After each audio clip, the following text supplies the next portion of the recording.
So, media representation of crime and the criminal justice system.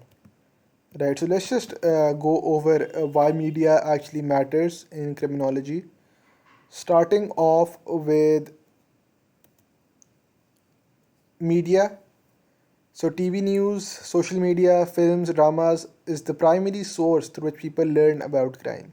Right, so the first thing is that you normally don't see people committing crime out in public. Your reaction towards crime comes through media representation, right? So, media shapes your knowledge about crime. It shapes public perceptions, influences fears, and even affects policy making and policy priorities.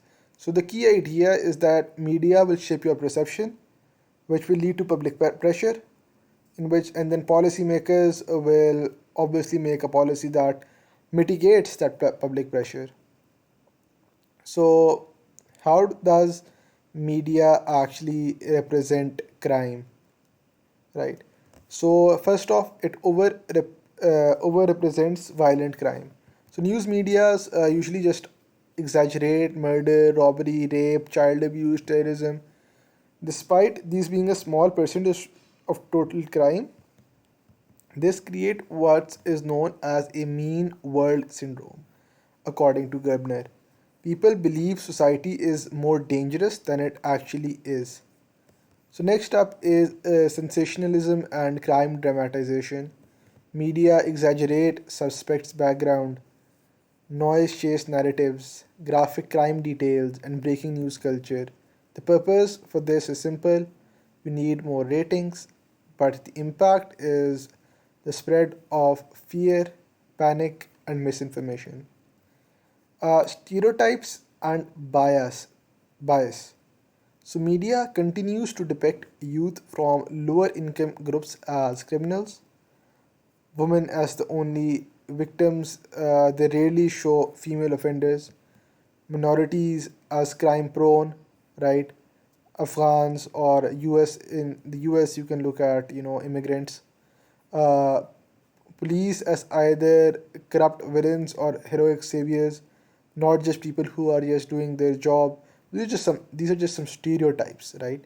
And this what it does is distorts reality and fuels prejudice. So Stanley Cohen says that media produces moral panic by exaggerating threats. For example, TikToker criminals panic in Pakistan, women's dressing causes harassment frameworks, right? Bigger mafia narratives. This leads to public pressure for harsher laws. E is social media and crime narratives. Social media spreads fake news, right?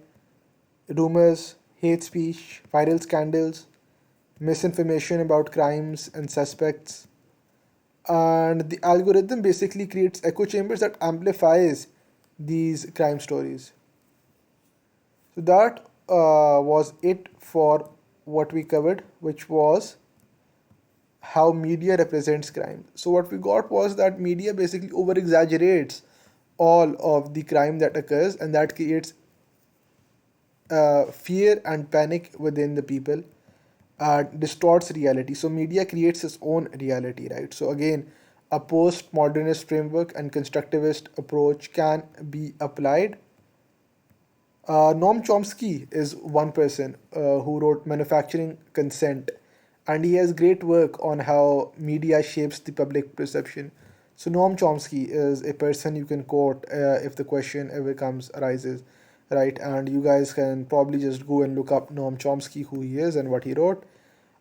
Continuing, media's impact on the criminal justice system, very important topic.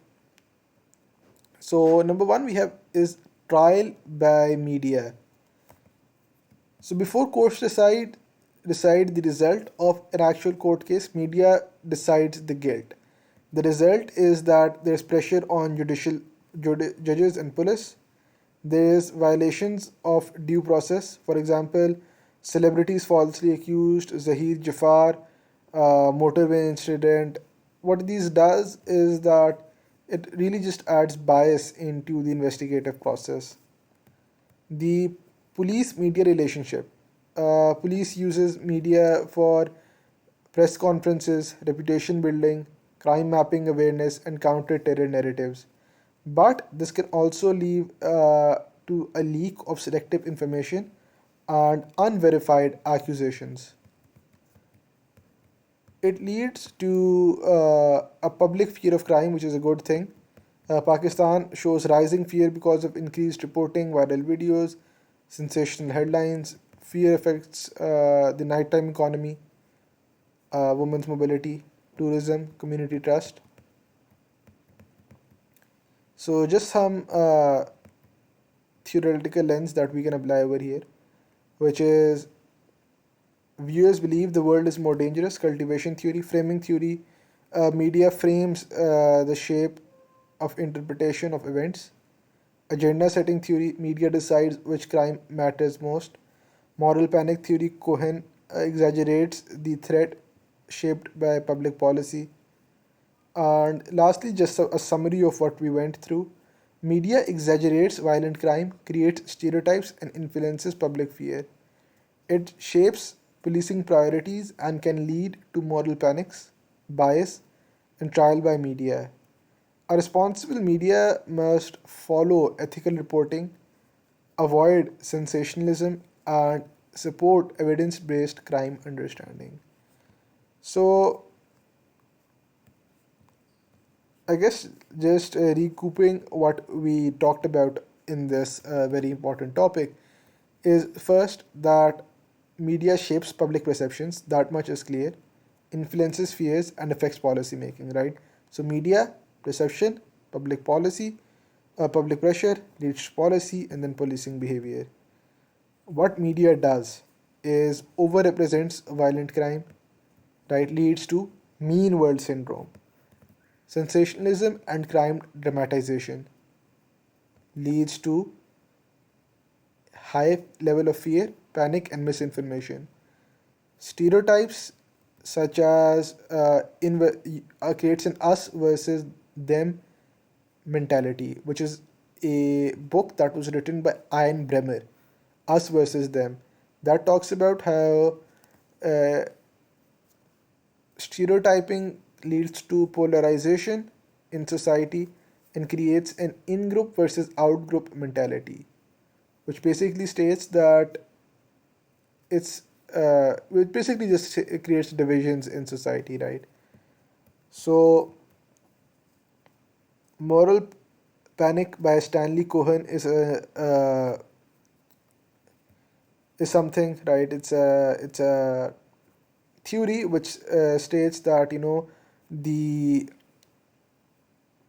people believe that the morals of society are coming under threat, which creates to passing of even more harsher laws. And obviously, what social media and crime narratives do is that uh, they cause a lot of issues for the economy, for tourism, and whatnot. Right. So that is it. And now we will move on to violent crimes in Pakistan.